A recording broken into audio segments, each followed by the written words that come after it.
Everyone, today we are going to make some blueberry white chocolate scones.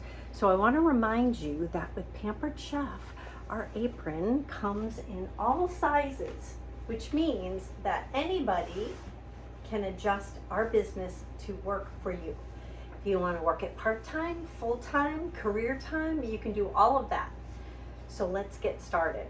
The first thing we're going to do is we're going to mix in our stainless steel mixing bowls that have the silicone on the bottom so that they don't travel, and they have a thumb hook so that if you're mixing it makes it easier to hold. We're going to mix 3 cups of all-purpose flour, which I pre-measured. We're going to mix a half a cup of sugar first and 1 tablespoon of baking powder. And I am using our adjustable measuring spoon for this. I do have the other set here, which I will show you as well. So we're going to mix those together well to incorporate the baking powder in the ingredients. Now we're going to add a little bit of salt. I just filled my salt container with Celtic salt, which has higher mineral count than even Himalayan pink salt. So it is something that, especially in the summertime, you can add just a tiny little granule to your water, and it will give you the electrolytes that you need, kind of like Gatorade without having Gatorade and all the sugar. So we're going to mix that all up. Now we are going to cut in a 3/4 of a cup of cold, unsalted butter. So let's see, 3/4 of a cup. So 1 stick is a half a cup. So a stick and a half. And we're going to use our pastry blender, which I'm sad to say Pampered Chef has discontinued, but there is a phone number or an email that you can email them directly and request that they bring that back. So we're going to I'm going to cut that first because you want it into little pieces, and then you're going to blend it. And the key is to not over blend your scones, and that way they taste nice and soft and fluffy and not tough. So 1.5 sticks. And if you were with me a few minutes ago, you saw that I just made an espresso with foamed milk and a little bit of cinnamon crunch on top. So we always need a little bit of extra when we're cooking, right?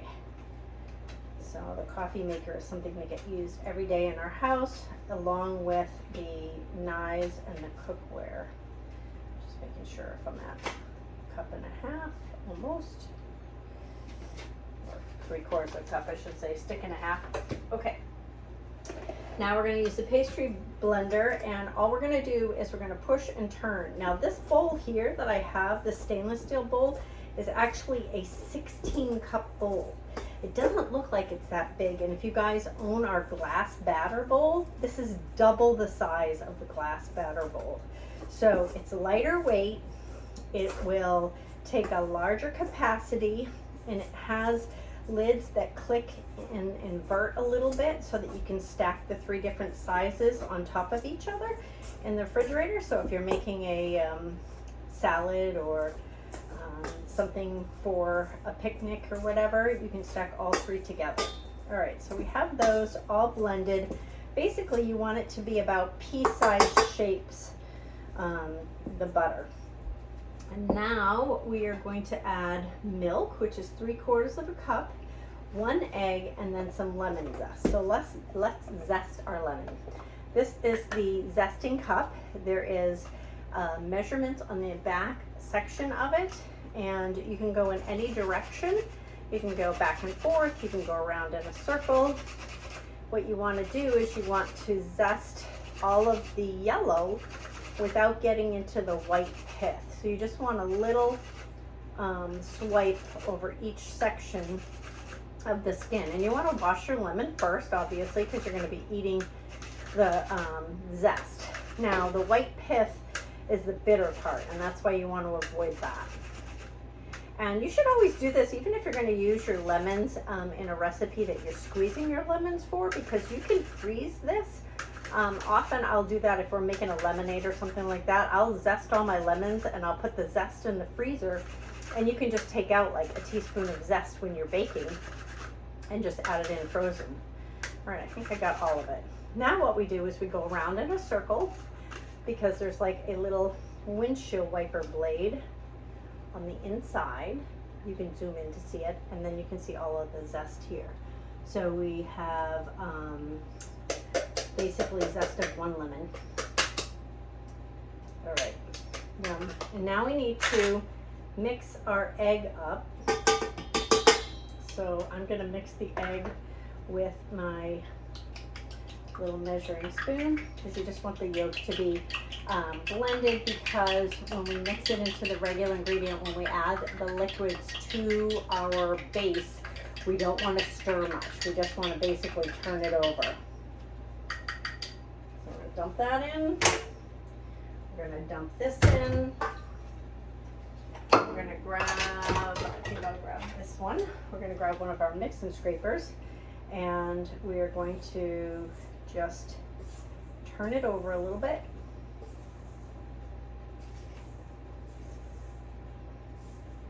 The last thing we're going to do is we're going to add our blueberries and our white chocolate to it. I have a little extra sugar here for when we are finishing our scones. Okay, so you can see it's kind of a dry, shaggy dough at this point. We're going to add a cup of blueberries and about a half a bag of white chocolate chips. So about 8 ounces, so 3/4 of a bag, we'll say, of white chocolate chips, because this is like 11.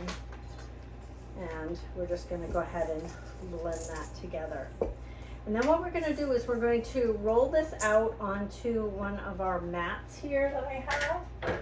And normally I roll it into a circle, and then I cut out my little triangles and I pull them away from each other so that each side of my scone gets browned. But I'm going to do this in a long rectangle. And then what I'm going to do is I'm going to cut baby triangles out of it. And the reason I'm doing it that way is many of you know my first grandbaby is on the way, and of course I'm baking everything from scratch for the brunch that we're having. So I'm doing a couple different experiments in the process. So you know what, I think I'm going to do it right onto the stone. So hold your horses there. Bring out my white round stone, and I think I'm just going to do it right onto the stone, to be honest, because I think it'll be easier than trying to transplant it from a mat into a stone after I've blended it, because normally I do it right onto the stone. So the last bit of blending will come with my hands. You just kind of mush it all together. And you notice how the blueberries, when you add them to the flour, they get coated. That way that doesn't turn your scone blue. Let's see. Gosh, it's much bigger than I remembered. Maybe I will keep it into a circle. It'll be easier. And then I'll just make the triangles smaller. When I cut them, I'll cut them in half again. So basically, you're just pushing it all out, pushing it all out, pushing it all out. We're preheating the oven to 375, and we're going to cook them for about 25 minutes.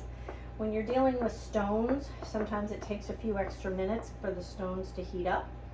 So that usually has to be accounted for in the process. Let's get these blueberries incorporated here. These are fresh blueberries, so they're really big and juicy. Should be great. There it is. That's it. And then we're just going to take our pizza cutter. I'm trying really hard to say pizza, not pizza, because I am from Massachusetts originally. And that's the way I used to talk. And then my kids made fun of me when they all grew up. Which kids do, teenagers, right? So we're just gonna go ahead and find our halfway mark and just make our cuts in here. And we're gonna lightly mush these sections together. And the reason I do very little kneading is so that they come out super moist. And that's the key.